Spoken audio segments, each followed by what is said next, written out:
in the end. Did I ever mention the PS2 had plenty of weird games? Quite a few of them came from Capcom. Games like Bombastic, Beautiful Joe, and God Hand.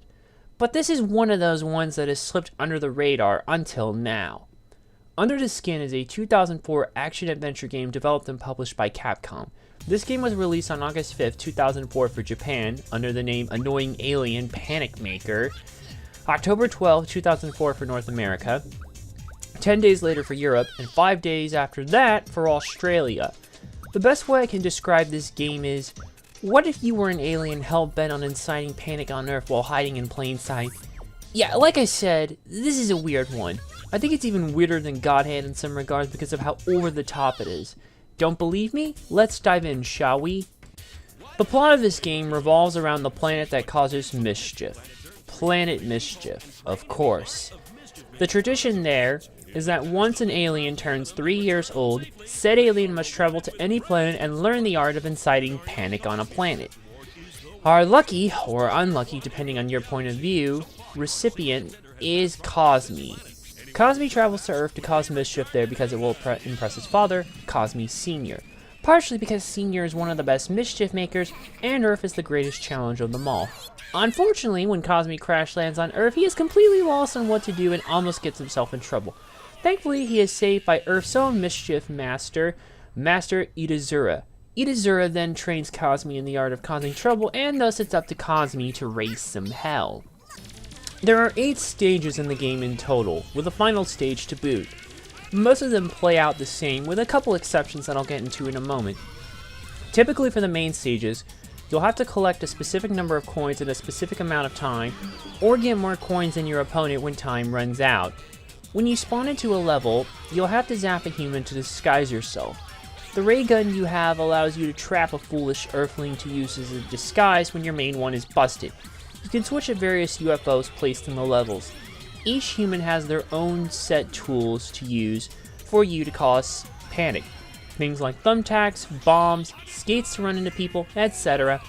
When you use these tools, you'll get coins out of people, which you then collect. You'll have to do this while fending off against another alien who's also trying to do the same. At some points in the levels, the game will enter panic time. An event will happen which will spook a bunch of people and provides opportunities for massive coins. Be careful though, if you get hit once, you get zapped into your undies a la Ghosts and Goblins / Maximo. Get zapped once more and Cosme will have to retreat and zap another foolish earthling quickly to disguise himself again to get back into the flow of things. You'll want to do this as quickly as you'll lose more coins if things go wrong. There are only 2 levels where things are different. The first is Raccoon City, where we have a pretty funny parody of Resident Evil 3. Here you cooperate with your partner to reduce Nemesis's coins to 0 before time runs out. Oh yeah, there is one more level with it, Pranksylvania. Here you work together with your partner to get a specific number of coins in a specific amount of time. Then you have one final get more coins than your opponent battle, and that's the game in a nutshell. While there's not much here in terms of content, the game more than makes up for it by having a memorable experience because of how absurd everything is. If you can't tell from the footage, the game itself is very wacky and doesn't take itself seriously. At all. And that's not necessarily a bad thing, as the absolute insanity of everything more than makes up for it. Sometimes your tool will hit multiple people at once, or you combine them with the panic time incidents in order. It's a gamble with how you approach the levels, which, while they can be replayable, it also feels more like luck-ish based at times. By and large, with the exception of the 2 different levels, Raccoon City and Pranksylvania, the game is pretty simple. The gameplay is at least pretty simple to pick up on, so you won't be lost here. To further complement this game's wackiness, the graphics take a cel-shaded approach. The game very much feels like a cartoon, and the art style properly reflects this. While it's not going to blow your mind, it does fit the tone of the game well. There's even a bit of squash and stretch for some of the cutscenes with the alien characters. Everything else is on point, such as models and what have you. The game's level designs are pretty simple though. Open arenas that have a bunch of people to them, but not much to do given the game's straightforward nature. And did I also mention the absurdity of the situation makes it that much funnier? Looks like we found another game like Stubbs the Zombie in this regard, and this came out 1 year before Stubbs. The game also controls pretty well. It's pretty easy to pick up and play, and you generally have strong control over Cosme. Zapping humans with a ray gun works as it should, and the gadgets all activate as they should. There's a good variety of them, since there are different ones depending on the level being played.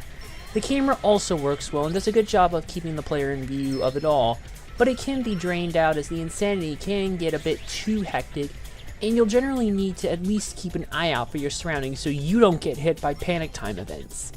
That's probably the most difficult thing about it. The more insane it gets, the more difficult it is to keep track of things, and a few mistakes can knock you back several steps and may lead to frustration to complete the levels, especially on higher difficulties.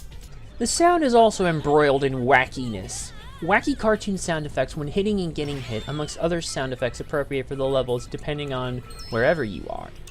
The music isn't as crazy, but it does provide some extra background noise. It does have a nice effect to where, if you get hit twice, it switches as Cosme is caught, maybe in 4K if you emulate the game, to a more panic-inducing theme. Menu sound effects complement the game's tone as well. The voice acting is also pretty good. Believe it or not, this game was recorded in Vancouver, and you know what that means if you know me. I get to point out more MLPFIM alumni. I have a knack for this, people. I really do. It's not just related to film. I could do this with many other voice acting bits, but it's always more fun with them. I don't know why. Well, where do I begin? Well, Tabitha St. Germain, Rarity herself, voices our main mischief maker, Cosme. We also have Scott McNeil, Flam, voicing Carlos in the Resident Evil 3 parody level, Kathleen Barr, Trixie Chrysalis among others, voicing Jill Valentine in the Resident Evil 3 parody level, Richard Newman, Cranky Doodle Donkey, voicing Master Itazura, with Michael Dobson, Trevor Duvall, and Jason Simpson as the remaining FIM alumni providing additional voice support roles.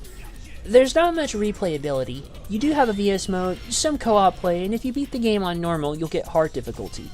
You'll also unlock a bonus character for beating the game once, and if you beat the game with said bonus character, you'll unlock one more bonus character. But by and large, it's not a particularly short game.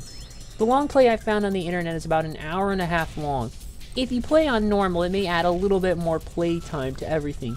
So you're looking at about 2 to 3 hours. In the words of Piss Pablo, it's less than 4 hours. Under the Skin is one of the weirdest games I've ever played. Its gameplay, story, graphics, sound, and overall look complement this, but it all leads to a memorable experience that's easy to control and pick up and play. But the levels can be a bit too hectic, levels can be luck-based when approaching them, even though they don't seem like that, and the game is a bit too short. It doesn't help that it cost about $80 here in the States for a CIB copy. PAL copies are about $30, and Japan copies are about $15. The US prices are absolutely out of range and not worth it at that point.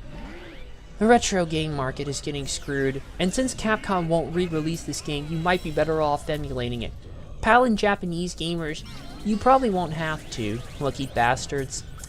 Lucky, I got my copy before the prices got screwed.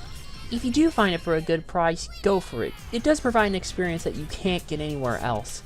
I give Under the Skin a 3.5 out of 5. Thanks for watching. If you like what you saw, click the big red button below to subscribe. Check out the other links in the description for more cool stuff, and check out the playlist on screen for more content. See you in the next video.